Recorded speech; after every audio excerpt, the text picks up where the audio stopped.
हाँ तो प्यारे विद्यार्थियों, इनऑर्गेनिक केमिस्ट्री में जो नई यूनिट हमने स्टार्ट की थी D and F block elements, उसमें से पहले हम डी ब्लॉक एलिमेंट पढ़ रहे थे। मैंने बताया था डी ब्लॉक एलिमेंट को हम दो भाग में पढ़ के फिर स्टडी करेंगे।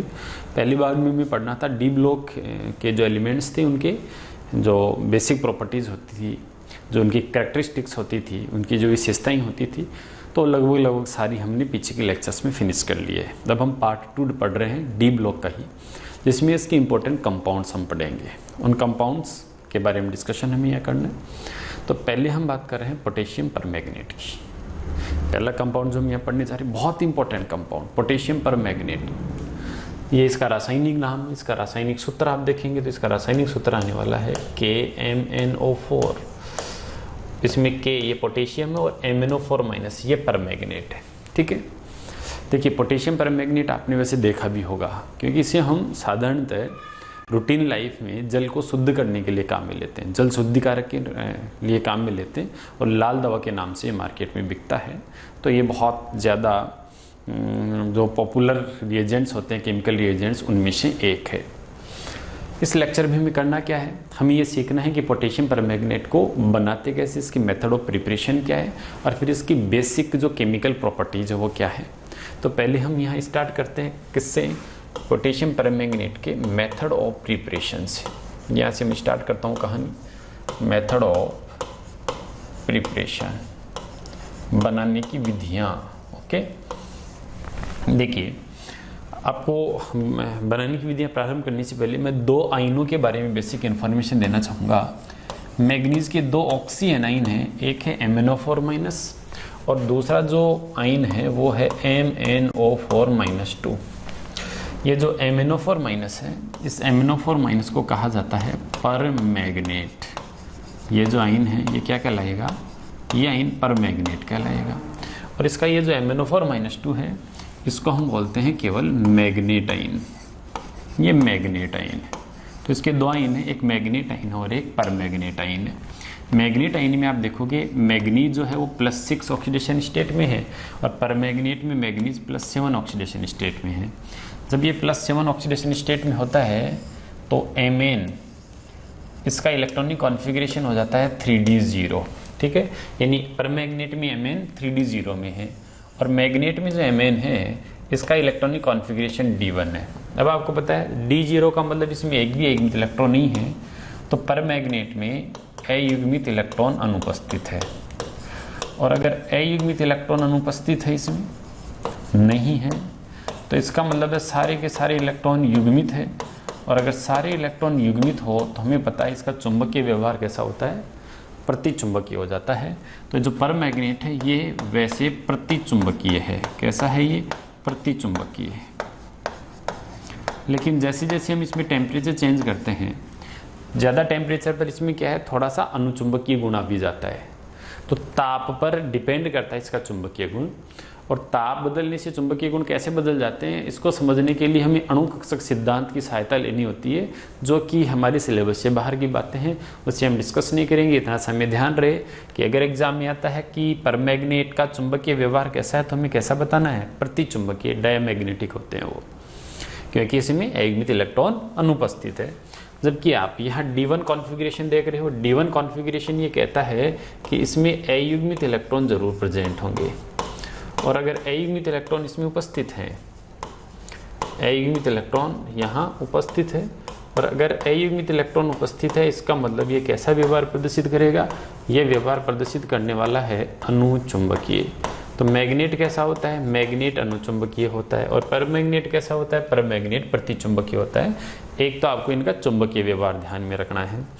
दूसरा जो मैं इसके रंग वाले कॉन्सेप्ट में सिखा भी चुका हूँ, वैसे तो इसमें डी में कोई इलेक्ट्रॉन नहीं, इसलिए डी ट्रांजिशन इसमें संभव नहीं है। परमैंगनेट में क्या संभव नहीं है, इसमें डी संक्रमण, ये तो संभव नहीं है। और डी संक्रमण अगर संभव नहीं है तो इसका मतलब ये कलरलेस होना चाहिए। D0 वाले कलरलेस होते हैं क्योंकि उनमें डी संक्रमण संभव नहीं होता। तो ये तो एक बेसिक सी बात है। अब चूंकि हम जानते हैं कि D0 वालों में डी संक्रमण तो संभव नहीं है, लेकिन और भी कई कारक हैं जिनके कारण कलर आ सकता है। तो डी संक्रमण नहीं है, कोई दिक्कत नहीं है। फिर भी ये कलरफुल क्यों है परमैंगनेट, उसका कारण हम जानते हैं। परमैंगनेट वास्तव में कलरलेस नहीं है। डी संक्रमण अनुपस्थित रहते हुए भी, डी संक्रमण नहीं होते हुए भी, ये जो हम बात कर रहे हैं परमैंगनेट की, ये परमैंगनेट क्या है, ये परमैंगनेट कलरफुल है, इसमें रंग होता है। तो ये रंग युक्त है, रंगीन है, और इसका जो रंग है वो भी आप ध्यान रखिए, इसका जो रंग है वो पर्पल रंग, ये पर्पल कलर का होता है, बैंगनी रंग का सा, वॉयलेट पर्पल जो है इसका कलर होगा, गहरे बैंगनी रंग का ये ठोस है। ठीक है, अब ये जो MnO4- इसको नील लोहित कलर भी बोल देते हैं, पर्पल या नील लोहित, ब्लू आयनिस जो कलर है वो इसका हो सकता है। तो ये परमैंगनेट का कलर हो गया। अब D0 विन्यास है, डी संक्रमण नहीं है, फिर भी कलर है, तो इस कलर का कारण क्या है? तो इस कलर का जो कारण है वो कारण आप देखिए, जो मैं पहले भी बता चुका हूँ, इसमें आवेश स्थानांतरण के कारण कलर है, चार्ज ट्रांसफर हो रहा है इसके कारण है। और चार्ज कौन ट्रांसफर कर रहा है? इसमें Mn पर बहुत सारा प्लस है, तो ये जो लिगेंड है इसका ऑक्साइड, ये अपने इलेक्ट्रॉन इसको देगा, अपने नेगेटिव चार्ज को इसको देगा, जिससे इसके ऊपर चार्ज कम हो जाए, यानी ये जो लिगेंड है ये धातु को देगा। तो आवेश स्थानांतरण कहाँ से कहाँ हो रहा है? लिगेंड टू मेटल, ये चार्ज ट्रांसफर वाला मामला है, जिसके कारण से ये कलरफुल होता है। ठीक है, यहाँ हम बात करेंगे मैग्नेट। तो मैग्नेट में D1 है, तो डी संक्रमण इसमें तो हो सकता है, तो ये तो कलरफुल होना ही था। तो जो मैग्नेट आयन होता है, ये मैग्नेट आयन भी रंग युक्त है, ये भी रंगीन है। और इसका रंग कैसा है उसकी हम बात करें तो मैग्नेट आयन गहरे हरे रंग का ठोस है। तो मैग्नेट जो होते हैं वो हरे रंग के होते हैं, जबकि परमैग्नेट होते हैं वो किस रंग के होते हैं? ये पर्पल कलर का होता है। परमैग्नेट पर्पल कलर का है, या नील लोहित बैंगनी जो भी कलर आ रहे हैं इसमें, वो हमें इसमें यूज करने होंगे। ठीक है, अगला इनकी स्ट्रक्चर आप देखिए। परमैग्नेट जो आयन है, इन दोनों आयनों के आपके पास डेप्थ नॉलेज होनी चाहिए, क्योंकि ये आगे बहुत यूज होने वाले हमारे पास। मैं परमैग्नेट की स्ट्रक्चर बताता हूँ। तो परमैग्नेट में क्या है? चतुष्फल की स्ट्रक्चर है, 4 ऑक्सीजन चतुष्फल के रूप से यहाँ जुड़े हुए हैं। ठीक है, जिसमें से 3 ऑक्सीजन डबल बॉन्ड से और 1 ऑक्सीजन सिंगल बॉन्ड से जुड़ा हुआ है, जिसके ऊपर नेगेटिव चार्ज है। ये जो नेगेटिव चार्ज है, ये नेगेटिव चार्ज अनुनाद द्वारा बाकी सबके ऊपर वितरित रहता है। तो हम ये कह सकते हैं कि इसमें क्या उपस्थित है? इसमें एक तो अनुनाद उपस्थित है, और अनुनाद उपस्थित है तो इसका मतलब है कि सारे जो बंध हैं MnO बंध, ये सारे बंध एक सामर्थ्य के हो जाएंगे। ऐसा नहीं है कि डबल बॉन्ड है तो ये मजबूत बंध होगा, ये सिंगल बॉन्ड है तो ये कमजोर होगा, नहीं, क्योंकि ये बॉन्ड जो है ये पाई बॉन्ड है। ये पाई बॉन्ड ऐसे क्या करते रहेंगे? ये पाई बॉन्ड विस्थानीकृत होते रहेंगे, पाई इलेक्ट्रॉन विस्थानीकृत होते रहेंगे। तो सभी MnO बंध, जो सभी MnO बंध जो हैं, Mn और O के बीच के बंध, वो समतुल्य होते हैं, एक जैसे होते हैं, समान सामर्थ्य के होते हैं। ये बात आप ध्यान रखिएगा। इसकी स्ट्रक्चर के क्या क्वेश्चंस आ सकते हैं वो मैं आपको बता देता हूँ। सभी MnO बंध समतुल्य हैं। अगर बंध क्रम की बात करें, Mn और O के बीच में कितने बंध बने हुए हैं उसकी हम बात करें तो कुछ जगह डबल बॉन्ड है, कुछ जगह सिंगल बॉन्ड है। तो ऐसी स्थिति में हमें एवरेज बॉन्ड ऑर्डर की जरूरत पड़ती है। तो बंध क्रम होगा वो एवरेज ही होगा, ये तो हमें पता है। औसत बंध क्रम की हम बात करेंगे। औसत बंध क्रम में देखिए आप क्या मामला चलेगा। टोटल कितने बंध बने हुए हैं? तो 2 और 2 4 और 2 6 और 1 7। ये 7 बंध कितने परमाणुओं के बीच में वितरित है? ये 4 के बीच में। तो टोटल जो बंध बन जाएंगे, जो बॉन्ड ऑर्डर होगा वो क्या हो जाएगा? 7 बंध है जो 4 ऑक्सीजन के बीच में वितरित है। तो बॉन्ड ऑर्डर जो एवरेज बॉन्ड ऑर्डर है वो इसका क्या आएगा? 7/4 आ जाएगा। क्लियर होगी ये चीज़। इसके अलावा आप इसकी संरचना को आप देख रहे हो तो ये जो संरचना है ये कैसी है? ये चतुष्फल की है, टेट्राहेड्रल है। तो चतुष्फल की ये इसकी क्या आ गई? संरचना आ गई। अब यहाँ जो पाई बंध बने हुए हैं, ये पाई बंध किस अतिव्यापन से बने हुए हो आप देखिए।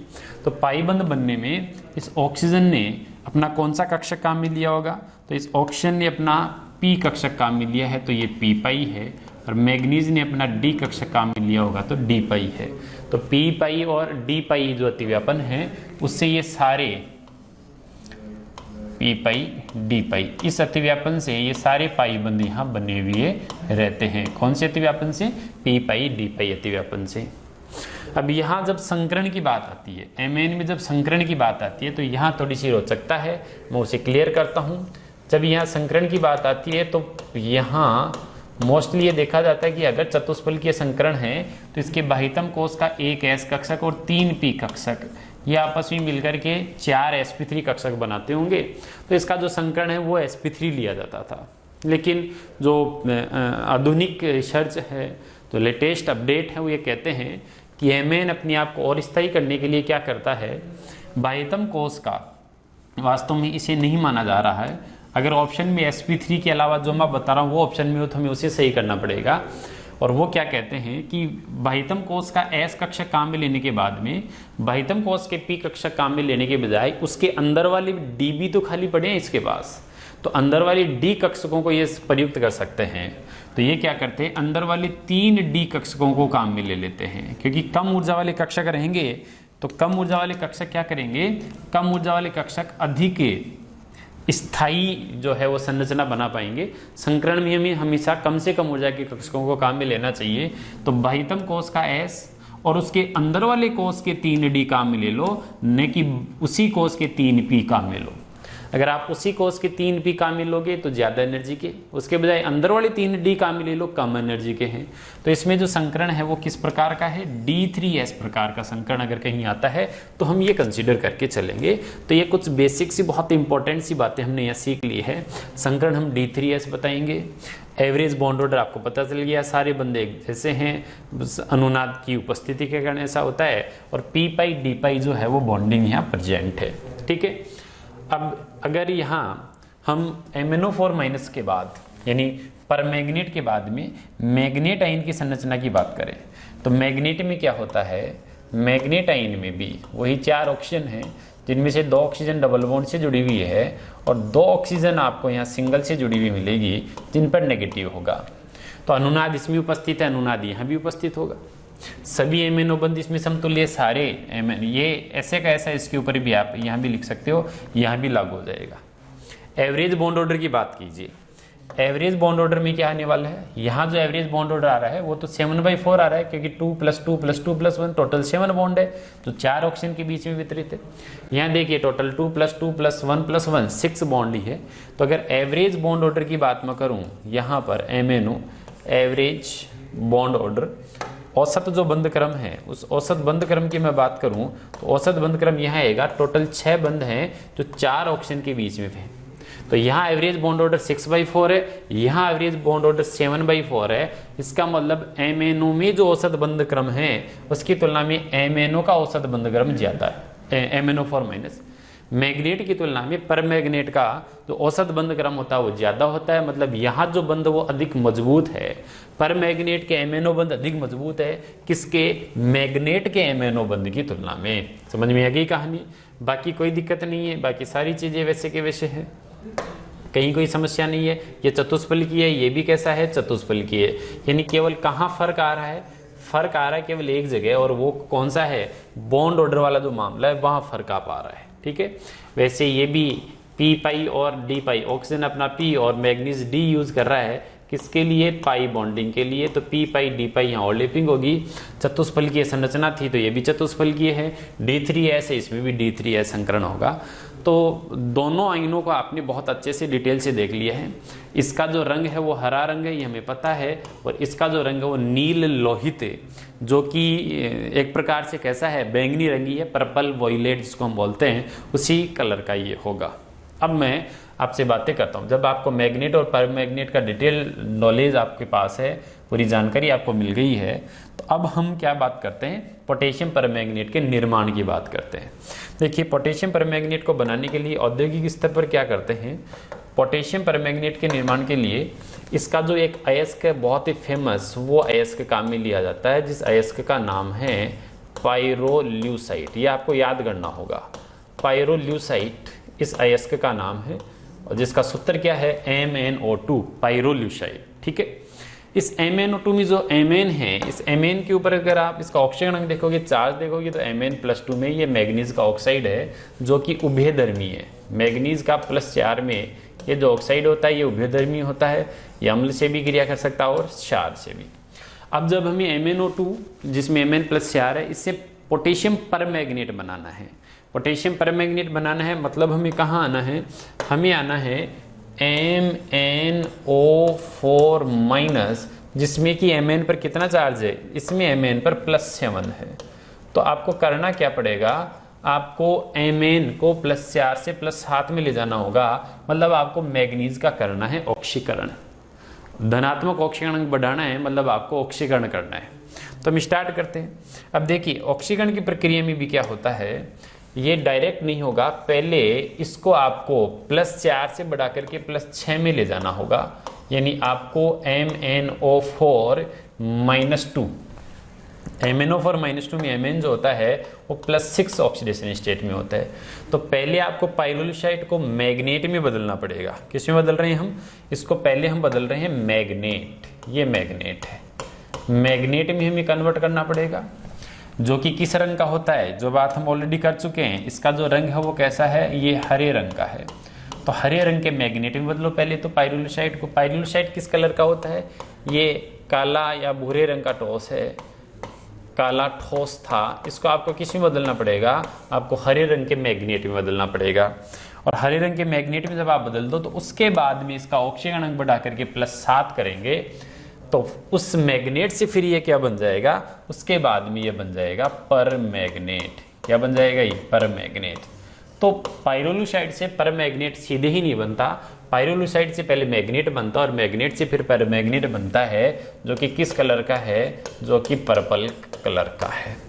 तो ये मैं समझता हूँ आपको एक बेसिक सी इन्फॉर्मेशन अच्छे से पता चली होगी। 2 स्टेप में काम होने वाला है, एक स्टेप में काम नहीं होगा। स्टेप 1 कौन सी होगी ये बताइए आप। तो स्टेप 1 पाइरोलुसाइड को मैग्नेट में बदलना, और स्टेप 2 क्या है, स्टेप 2 है मैग्नेट को पर मैग्नेट में बदलना। पहले में +4 से +6 में लाना और +6 से +7 में ले जाना, दोनों ही है ऑक्सीकरण ही। तो आपको 2 स्टेप यूज लेनी है। अब मैं दोनों स्टेप को 1 बाय 1 क्लियर करता हूँ। हमारे पास स्टेप 1 की बात करते हैं हम। स्टेप 1 में आपको क्या करना था बताइए। स्टेप 1 वो था पाइरोलुसाइड को किस में कन्वर्ट कर लेना, पाइरोलुसाइड को MnO4 -2 में कन्वर्ट कर लेना, यानी मैग्नेट में कन्वर्ट कर लेना। अब पोटेशियम मैग्नेट में कन्वर्ट कर लेना, इसको हम ये कह सकते हैं कि K2MnO4 बनाना है पहली स्टेप। अब ये कैसे बनेगा वो देखिए। इसमें आपको पता है +4 से हमें +6 में जाना है तो ऑक्सीकरण करवाना पड़ेगा, ठीक है। और ये जो परमैग्नेट होता है ये केवल अम्लीय माध्यम में स्थायी नहीं है, केवल क्षारीय माध्यम में स्थायी है, केवल क्षारीय माध्यम में, ये आप याद रखें, केवल क्षारीय माध्यम में स्थायी, ये अम्लीय माध्यम में स्थायी नहीं है। तो केवल क्षारीय माध्यम में अगर ये स्थायी है तो आपको माध्यम कैसा रखना है, क्षारीय रखना है एक। तो दूसरा, आपको ऑक्सीकरण करना है तो किसी ऑक्सीकारक की भी जरूरत पड़ेगी, और पोटेशियम चाहिए तो क्षार हम पोटेशियम का ही ले लेंगे। तो सीधी और सिंपल बिल्कुल सरल सी गणित, क्या गणित यहाँ बैठ रही है, गणित ये बैठ रही है हमारी कि हम क्या करें, हम यहाँ पे पाइरोलुसाइड यानी MnO2 को ले लें, फिर MnO2 के साथ KOH ले ले। क्यों, क्योंकि क्षार के साथ हमें रखना पड़ेगा, क्षार होगा तभी मैग्नेट आयन बन पाएंगे। और साथ में ऑक्सीकारक Mn का ऑक्सीकरण बढ़ाने के लिए ऑक्सीजन को यूज ले ले। तो आपको पाइरोलुसाइड को KOH के साथ संगलित करना पड़ेगा, फ्यूज करना पड़ेगा। ठोस KOH लेंगे, प्रबल क्षारीय माध्यम होना चाहिए इसके लिए, प्रबल क्षारीय। साधारण जो क्षारीय उसमें भी ये स्थायी नहीं होता, ये केवल प्रबल क्षारीय माध्यम ही रह पाएगा। तो आपको सांद्र लेना पड़ेगा, मतलब KOH, गला हुआ KOH लेंगे, उस गले हुए KOH में MnO2 डालेंगे और फिर ऑक्सीजन गैस को वहाँ प्रोवाइड करेंगे, हीट करेंगे, तब जाकर के ये जो पाइरोलुसाइड है ये पोटेशियम पर मैग्नेट में कन्वर्ट हो पाएगा। ध्यान दीजिएगा, तब जाकर के पोटेशियम पर मैग्नेट बनेगा, पोटेशियम मैग्नेट बनेगा और साथ में वाटर के मॉलिक्यूल्स भी बन जाएंगे, ठीक है। ये पोटेशियम मैग्नेट बन गया। यहाँ पर कुछ इंपॉर्टेंट बातें, ऑक्सीजन क्यों यूज लिया आपने, ऑक्सीजन या एज ए ऑक्सीडाइजिंग एजेंट काम में लिया हमने, ऑक्सीकारक के रूप में इसे काम में लिया है। तो क्या हम ऑक्सीजन की जगह कुछ और भी ले सकते हैं, बिल्कुल ले सकते हो। आप क्या ले सकते हो, ऑक्सीकारक के रूप में आप यहाँ पोटेशियम नाइट्रेट आयन ऑक्सीकारक का काम कर सकते हैं, या फिर आप पोटेशियम क्लोरेट KClO3 ले सकते हो, क्लोरेट भी यहाँ ऑक्सीकारक है। तो ऑक्सीकारक के रूप में पोटेशियम नाइट्रेट या पोटेशियम क्लोरेट को भी आप यूज ले सकते हैं। ऐसे ही क्षार, ये किसका काम कर रहा है, ये प्रबल क्षारीय माध्यम यहाँ दे रहा है, तो क्या इसकी जगह कोई और यूज ले सकते हैं, बिल्कुल ले सकते हो। यहाँ पर आप पोटेशियम कार्बोनेट को भी यूज ले सकते हो, ठीक है। तो KOH की जगह आप ये ले सकते हो, ऑटो की जगह आप ये ले सकते हो। ये रिएक्शन करेंगे, बनेगा आपके पास पोटेशियम मैग्नेट, जो कि किस रंग का होता है, हरे रंग का होता है। ये जो हरे रंग का पोटेशियम मैग्नेट है, KOH के साथ इसको संगलित करने पर हरा ठोस मिलेगा आपको। पानी इसके अंदर डालेंगे, घोलेंगे, तो जब इसको लीच किया जाएगा, निक्षालित किया जाएगा, तो पोटेशियम मैग्नेट जो होगा वो उस पानी में घुल कर के आ जाएगा, यानी आपका सॉल्यूशन हरे रंग का हो जाएगा। ठीक है, आपका स्टेप 1 कंप्लीट हो गया है। पाइरोलुसाइट मैग्नेट में, यानी हरे रंग के मैग्नेट में कन्वर्ट हो गया है, और ये सब प्रबल क्षारीय माध्यम की उपस्थिति में ही है। अब हम स्टेप 2 में चलते हैं। स्टेप 2 क्या था, स्टेप 2 हमें बहुत अच्छे से पता है। स्टेप 2 में मुझे MnO4-2 यानी मैग्नेट जो था, किस रंग क्या था, हरे रंग का, इसको किस में कन्वर्ट करना था, मैग्नेट को पर मैग्नेट में कन्वर्ट करना था, जो कि किस रंग का है, जो कि बैंगनी रंग का है। तो बैंगनी रंग का पर मैग्नेट बनाना है मैग्नेट से, ये स्टेप 2 है। हमें भी पता है, इसके लिए फिर ऑक्सीकरण करना पड़ेगा। इसका ऑक्सीकरण कैसे किया जाए, क्या क्या हम काम में ले सकते हैं, तो इसके लिए एक सिंपल सा तरीका, अगर हम लेबोरेटरी मेथड्स की यूज़ करें या सिंपल मेथड्स की यूज़ करें, तो वो सिंपल मेथड्स क्या है वो मैं आपको बताता हूँ।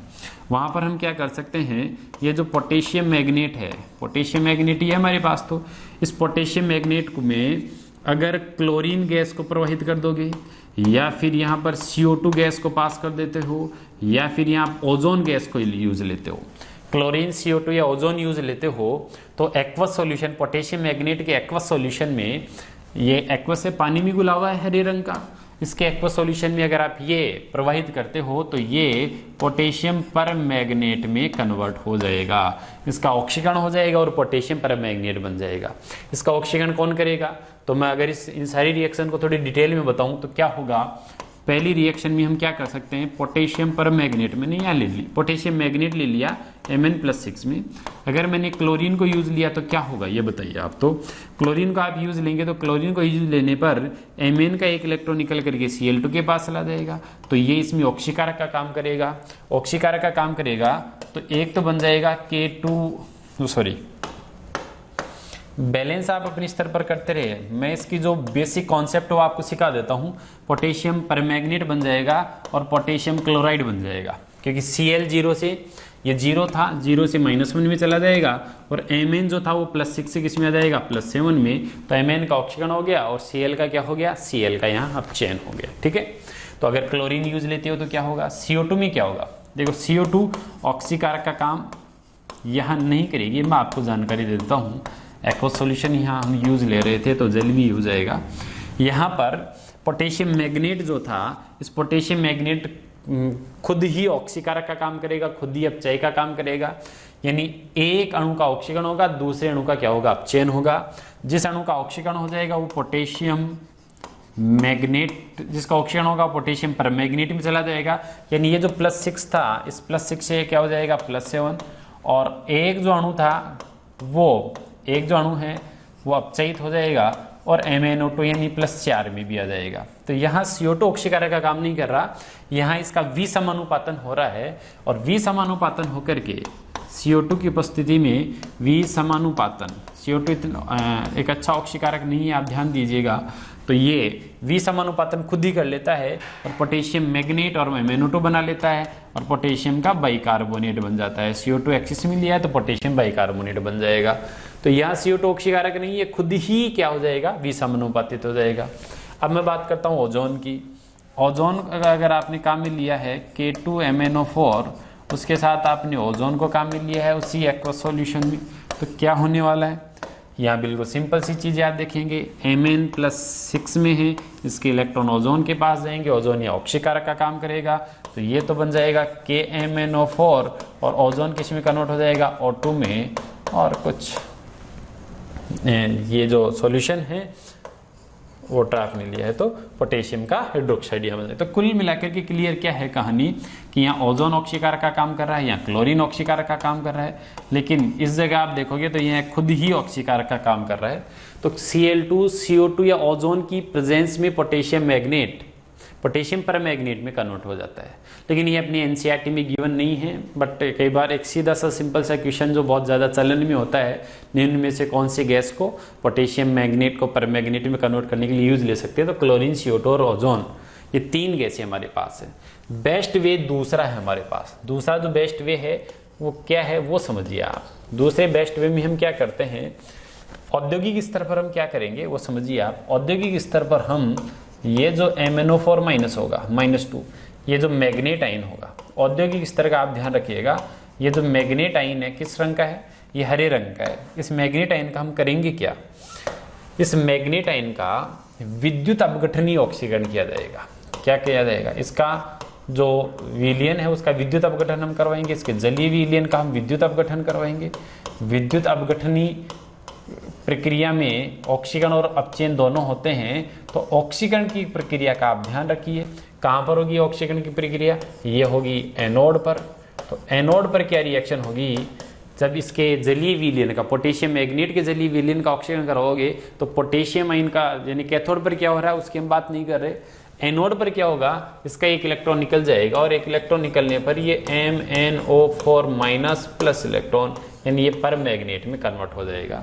तो औद्योगिक स्तर पर इसको इस तरीके से, कौन सी तरीके से, औद्योगिक स्तर पर विद्युत अपघटनीय ऑक्सीकरण करवा करके और मैग्नेट जो था उसको परमैग्नेट में कन्वर्ट कर लेते हैं। ये एक बहुत ही अच्छा तरीका है जिसके थ्रू हम ऐसा कर पाते हैं। अन्यथा हम और क्या कर सकते हैं वो भी मैं आपको बता देता हूं। हम ये भी कर सकते हैं, बी में एक तरीका ये है, दूसरा तरीका ये भी है कि ये जो MnO4 -2 है, यानी ये जो परमैग्नेट आयन है, इस परमैग्नेट आयन का हमें पता है कि ये केवल कौन से माध्यम में है, केवल क्षारीय माध्यम में स्थायी रह सकता है। ये विद्युत अपघटनीय ऑक्सीकरण करेंगे, ये भी क्षारीय माध्यम में करेंगे, क्षारीय माध्यम में फिर ये किसी में कन्वर्ट होगा, परमैग्नेट में। तो ये केवल क्षारीय माध्यम में रह सकता है। अगर हम माध्यम को अम्लीय कर दे, यानी इसमें आप H2SO4 ऐड कर दे, एसिडिक मीडियम यहाँ जनरेट कर देंगे, तो जैसे ही आप एसिडिक मीडियम जनरेट करेंगे, अम्लीय माध्यम में ये जो मैग्नेट था, ये मैग्नेट स्थायी नहीं रह पाएगा और इसको वियोजित होना पड़ेगा, अपघटित होना पड़ेगा। अब ये अपघटित कैसे होता है वो आप समझिए। ये अपघटित होता ऐसे है कि ये जो मैग्नेट था, इस मैग्नेट का एक आयन ऑक्सीकृत हो जाएगा, MnO4 माइनस यानी परमैग्नेट में चला जाएगा एक आयन, और जो दूसरा आयन है वो अपचयित हो जाएगा, और अपचयित होकर के क्या बना लेगा, वो अपचयित होकर के MnO2 का निर्माण कर लेगा। तो एक आयन ऑक्सीकृत हो रहा है और दूसरा आयन क्या हो रहा है, दूसरा आयन वहां पर अपचयित भी हो रहा है। तो अम्लीय माध्यम में परमैग्नेट मैग्नेट और पाइरोलुसाइट में कन्वर्ट हो जाता है, 1+7 में चला जाता है और 1+4 में आ जाता है। यानी फिर से कौन सी रिएक्शन हो गई, ये हो गई विसमानुपातन। तो ध्यान दीजिए कि हरे रंग का मैग्नेट, ये मैग्नेट है,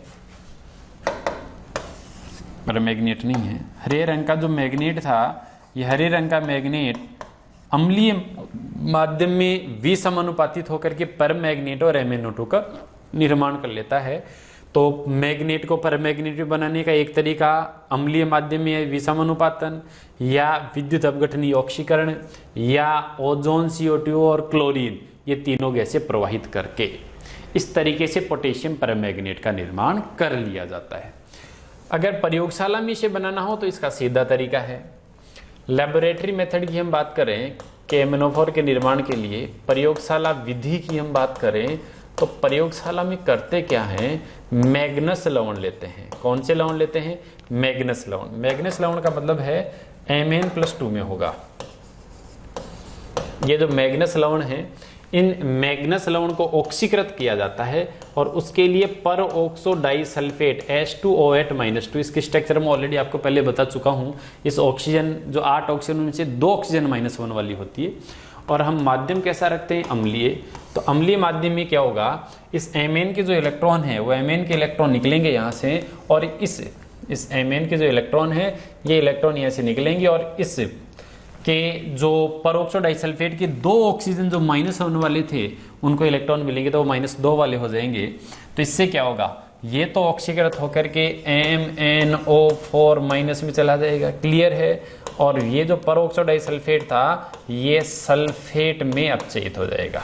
ठीक है, आप एसिडिक मीडियम में बैलेंस रेडॉक्स रिएक्शन को बैलेंस करने का तरीका आप 11th क्लास में सीखते हैं, बिल्कुल सिंपल सी चीजें हैं। तो आप ऐसी रिएक्शन को बैलेंस अपने लेवल पर कर सकते हैं। ये इसकी प्रयोगशाला विधि है जिसमें क्या करेंगे हम, जिसमें जो मैग्नस लवण है Mn+2, इसको मैग्नस लवण बोलते हैं हम।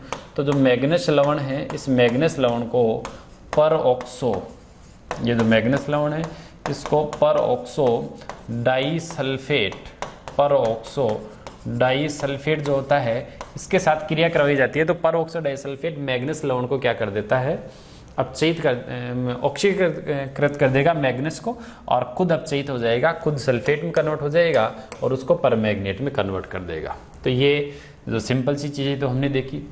केमनोफोर अगर ठंडे जल में बात करें तो ठंडे जल में बहुत कम घुलता है, 100 ml में लगभग 6.4 ग्राम के आसपास घुलेगा। ठंडे जल में कम घुलेगा, 100 ml में 6.4 ग्राम ही घुल पाता है। लेकिन जब हम उसे गर्म कर देते हैं, हाई टेम्परेचर दे देते हैं उसको, 60-70 डिग्री सेंटीग्रेड वाला जो टेम्परेचर, इतने टेम्परेचर वाला वाटर होता है, तो उसकी सॉल्युबिलिटी बढ़ जाती है और वो लगभग 20 से 25 ग्राम पर 100 ml इतना तक घुलना प्रारंभ कर देता है। तो पोटेशियम मैग्नेट या पोटेशियम परमैग्नेट की बात करें तो वो टेम्परेचर राइज करने पर अपनी सॉल्युबिलिटी को इंक्रीज कर देते हैं, किसके अंदर, वाटर के अंदर। ये था पोटेशियम परमैग्नेट बनाते कैसे हैं, पोटेशियम परमैग्नेट और मैग्नेट, इनकी स्ट्रक्चर्स क्या है, उनसे रिलेटेड क्या क्या क्वेश्चंस बनते हैं, वो सारी कहानी मैंने यहाँ पर क्लियर कर दी है।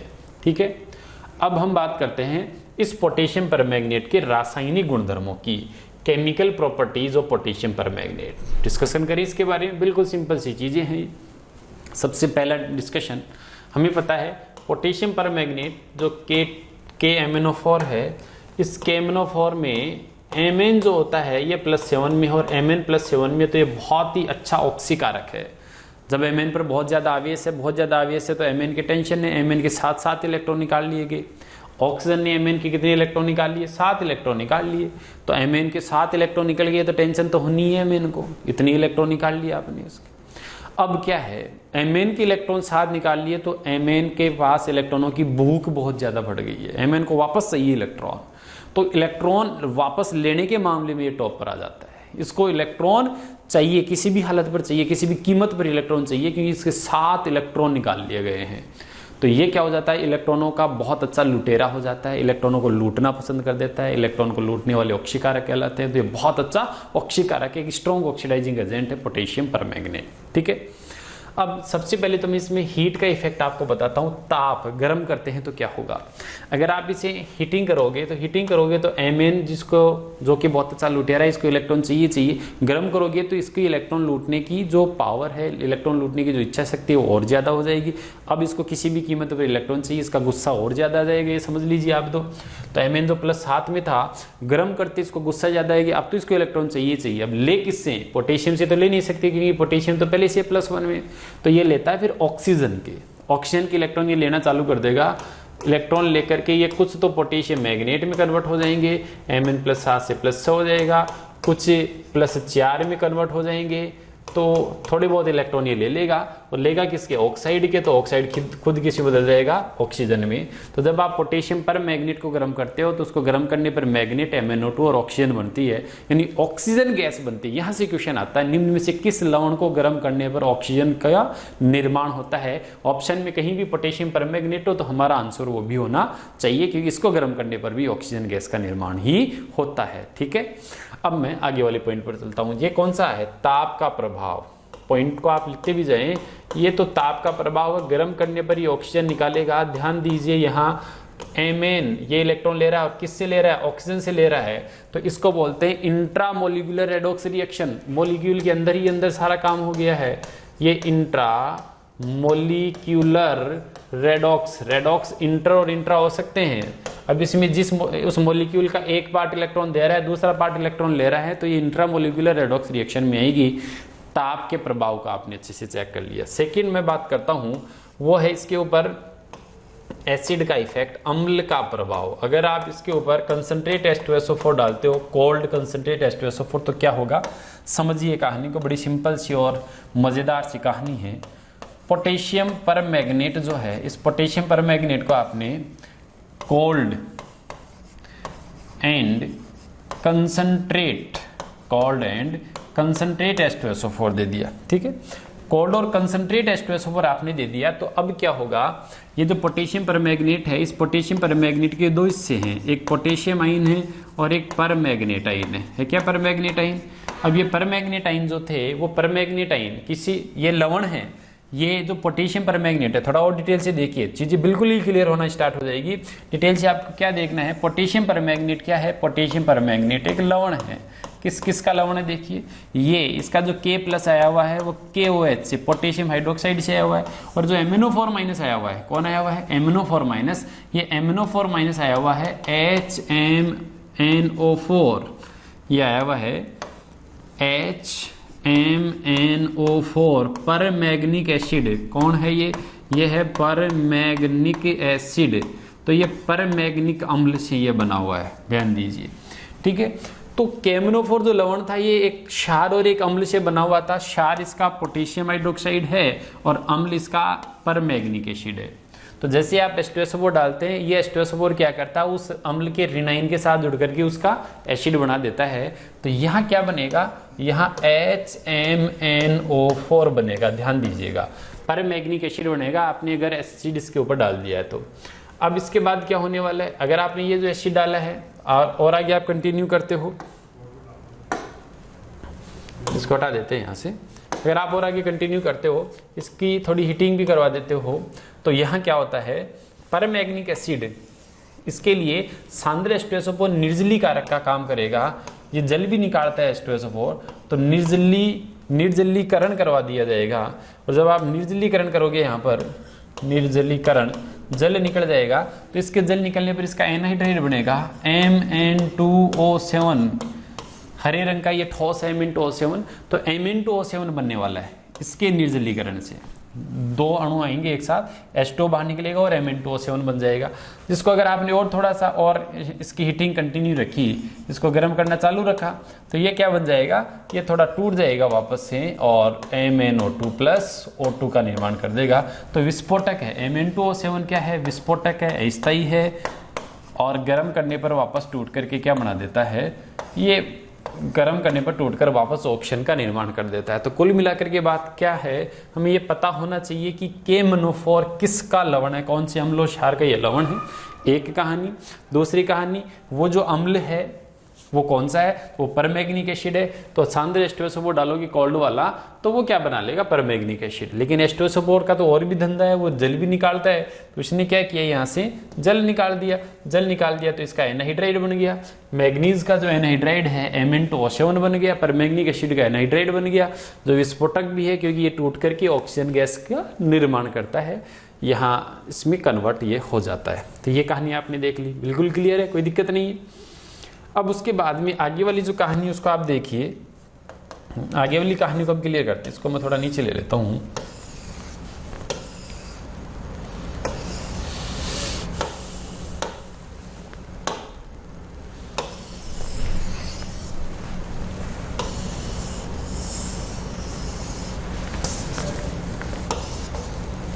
ओके, यहाँ से देखिए, यहाँ तक हमने इसके ऊपर सांद्र H2SO4 डालते हैं तो क्या होता है, ये हमने सीख लिया, ये हमने देख लिया है। अब मैं इससे आगे की बात करता हूँ।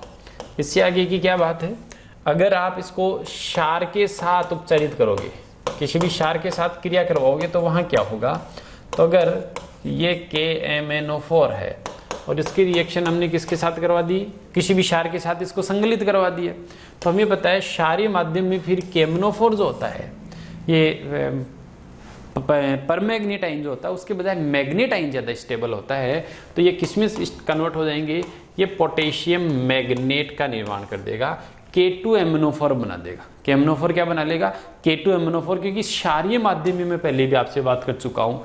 क्षारीय माध्यम में क्या होता है, क्षारीय माध्यम में ये जो पोटेशियम परमैंगनेट था वो मैग्नेट में कन्वर्ट होगा, मैग्नेट ज़्यादा स्टेबल है स्ट्रॉन्ग बेसिक मीडियम में, तो KOH के साथ इसको संगलित किया जाता है, तो ये पोटेशियम मैग्नेट बना देगा।